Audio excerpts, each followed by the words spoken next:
예, 안녕하세요. 매경 테스트의 김동빈입니다. 자, 우리 이제 매경 테스트 두 번째 강의 시간이 다가왔는데요. 자, 오늘 주제 먼저 말씀을 드리게 되면은 이제 섹션 4부터 시작을 하도록 하겠습니다. 기회비용과 희소성의 원칙입니다. 우리 지난 시간에 경제활동이 무엇이고 경제주체가 어떻게 되어 있었고, 그 다음에 중요한 국민경제 순환도에 대해서 말씀을 드렸고요.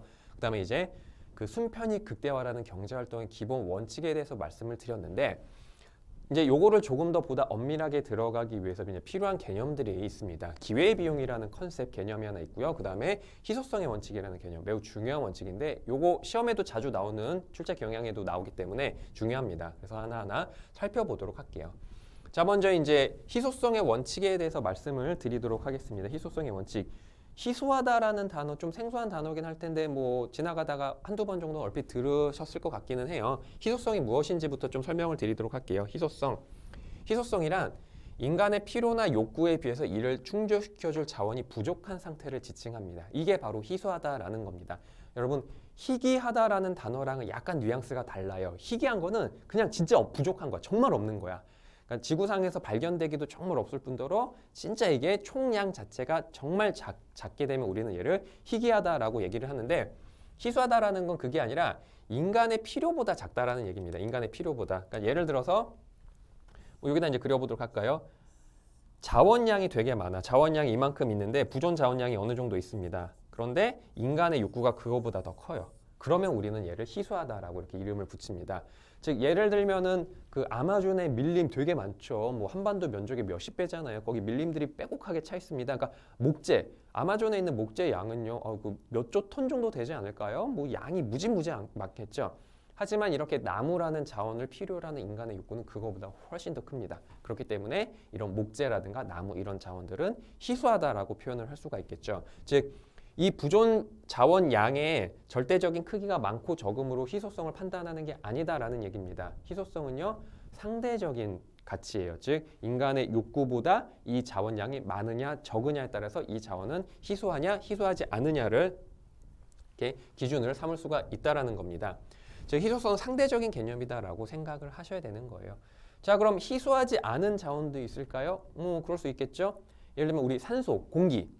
산소 정말 필요하죠. 이 산소 없으면 모든 지구상의 생명체들이 대부분이 그냥 몰살하게 될 텐데 말이죠. 산소 정말 필요한 자원입니다. 그런데 인간의 필요로 하는 양은 얼마일까요? 하루에 우리 필요한 산소 양 한 요 정도만 있으면 되지 않을까요?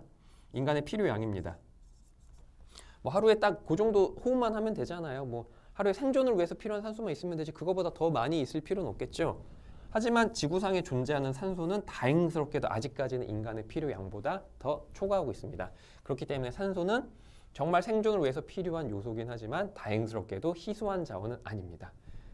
근데 모르죠. 나중에 이제 이 산소를 바탕으로 무언가 엄청난 부가가치를 얻을 수 있는 그 발명품이 나온다거나 그렇게 된다면은, 혹은 인간의 인구가 정말 늘어나고 아니면 그 밀림이 많이 파괴돼서 산소가 줄어들게 된다면 그제서는 산소가 이제 희소한 자원이 될 수도 있겠지만 아직까지는 다행스럽게도 산소는 희소한 자원은 아니다라고 볼 수 있겠습니다. 희소하지 않은 자원이 되겠죠.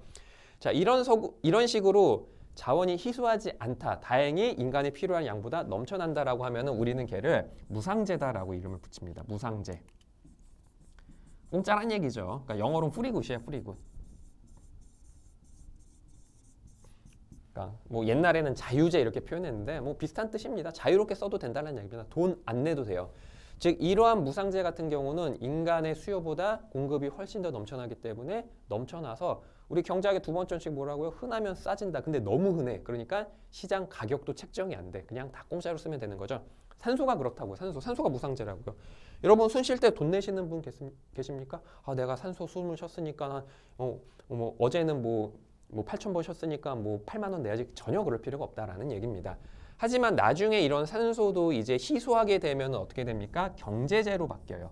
즉 희소성을 띠는 자원은 경제재로 바뀌게 됩니다. 즉 돈 주고 사야 된다는 얘기죠. 귀해지기 시작했다는 얘기입니다. 뭐 공상과학 영화에 나올 법한 상황인데 산소가 계속 줄고 인구가 늘어나게 되면 이제 산소도 어쩌면 돈을 주고 사야 되는 그런 상황이 벌어질지도 모르겠네요. 근데 다행스럽게도 아직은 그렇지 않다라고 볼 수가 있겠습니다. 자, 그러니까 어떤 제한은 무상제일 수도 있고 어떤 제한은 경제제일 수도 있고 그런데 우리 지구 전체적인 관점으로 한번 생각을 해볼게요. 지구 전체적으로 있는 모든 자원의 총량을 한번 생각해 보도록 하겠습니다. 노동, 자본, 토지, 뭐 천연자원 뭐 이런 것들 다 혹은 재화 서비스까지 다 토탈해가지고 인간한테 무언가 만족을 가져다 줄 수 있는 모든 자원 총량을 계산해 봤더니 그건 유한하겠죠. 유한합니다. 지구상에 존재하는 자원의 총량은 유한해요. 근데 인간의 욕구는 어떻죠? 예, 무한하죠.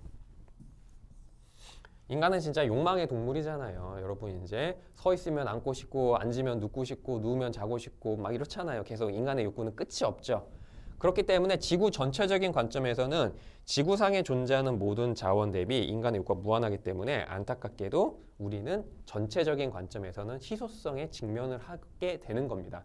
자, 그러니까 우리는 선택을 해야 돼. 무슨 선택을 해야 되느냐? 이 욕구를 최대한 많이 달성하고 싶은 거예요.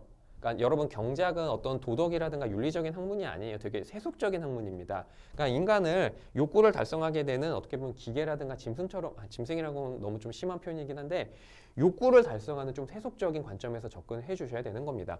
만약에 여러분들이 막 무소유라든가 그런 뭐 욕망이 하나도 없어. 그러면 이 강의를 왜 들으십니까? 그냥 짐 싸가지고 저기 이제 자연인처럼 살면 되잖아. 산에서 이제 뭐 머루랑 다래랑 먹고 하면은 얼마나 편안하고 좋습니까? 근데 그게 아니잖아요. 우리는 욕망을 달성하고 싶은 거야. 어떻게? 최대한 많이. 근데 얘를 충족시켜줄 자원은 안타깝게도 한정돼 있어. 그러니까 어떻게 해야 되는 거죠?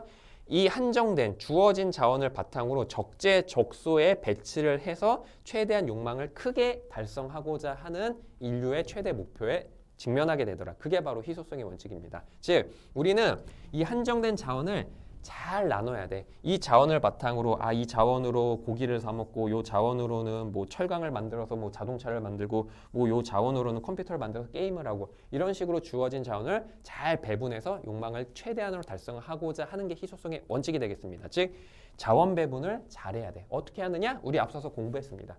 순편익이 극대화되도록 배분을 해주게 되면은 우리는 자연스럽게 주어진 자원으로 최대 욕망을 달성하게 되더라라는 겁니다.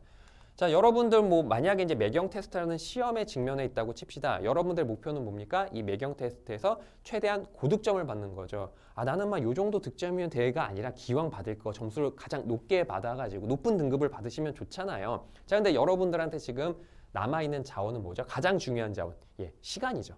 시간이 한정돼 있잖아요. 왜? 시험 날짜는 정해져 있기 때문에. 즉, 여러분들은 이렇게 한정된 시간을 바탕으로 이 시간을 적재적소에 잘 써가지고 가장 높은 득점, 최대한의 고득점을 해야 되는 겁니다. 그러니까 이 시간 배분을 잘해야 돼. 이번 시간에는 경제 이쪽 파트에 좀 공부를 하고 요 시간에는 잠깐 머리를 좀 식혀야 될 필요도 있잖아요. 하고 그다음에 이거는 이제 온라인 강의를 듣고 이 시간에는 요 시간에는 좀 복습을 하고 요 시간에는 회계 파트 좀 공부하고 이렇게 배분을 잘해줘야 되지 않겠습니까? 뭐 경제 파트에서 다 점수 받고 경영 파트는 뭐 아예 듣지 않으면은 여러분들 고득점은 안 되겠죠. 좋은 그 시간 배분 전략은 아니겠죠. 마찬가지로 인간의 입장에서는 인간이 지금 가용할 수 있는 자원을 잘 분배해서 욕구를 최대한 달성하도록 해야 된다라는 겁니다. 그리고 그 원리는 우리 앞서서 공부한 순편익 극대화 원칙을 따르면 된다라는 얘기입니다. 자, 이게 바로 이제 희소성의 원칙에 대한 기본적인 컨셉이 되겠고요. 자, 기회비용이라는 단어가 나오네요. 기회비용. 이것도 좀 살펴봐야 될 것 같습니다. 자, 기회비용. 요거 매경 테스트에서도 종종 나오는 주제고요. 난이도가 제법 클 것 같습니다. 그래서 이거 좀 자세하게 설명을 드려야 될 것 같은데, 자, 우리 앞서서 그 경제적인 선택을 하게 된다면, 경제 활동을 하게 된다면 편익을 얻어가는 대신에 비용을 지불해야 된다. 대가를 지불해야 된다라고 말씀드리지 않았습니까? 그 대가를 화폐 단위로 환산한 걸 우리는 코스트, 비용이다라고 하는데 조금 더 엄밀하게 말하면은 기회비용이라고 해야 되는 겁니다. 기회비용. 자, 그래서 경제학에서 말하는 비용은 그냥 기회비용을 지칭하는 거예요. 그래서 앞으로 경제학에서 말하는 모든 코스트 비용은 기회비용의 줄임말이다라고 받아들여 주시면 좋겠습니다. 기회비용, opportunity cost 이렇게 번역이 되어 있는데 이게 뭔지부터 말씀을 드리도록 할게요. 이 기회비용의 사전적인 정의는 뭐 굳이 암기하실 필요는 없겠는데 말이죠. 그냥 말씀을 드리면 이거예요. 경제적 선택을 위해서 포기한 것들 중 최선의 가치를 우리는 기회비용이다라는 얘기입니다. 그러니까 우리가 편익을 얻기 위해서 여기다 대가를 썼다는 얘기는 뭡니까?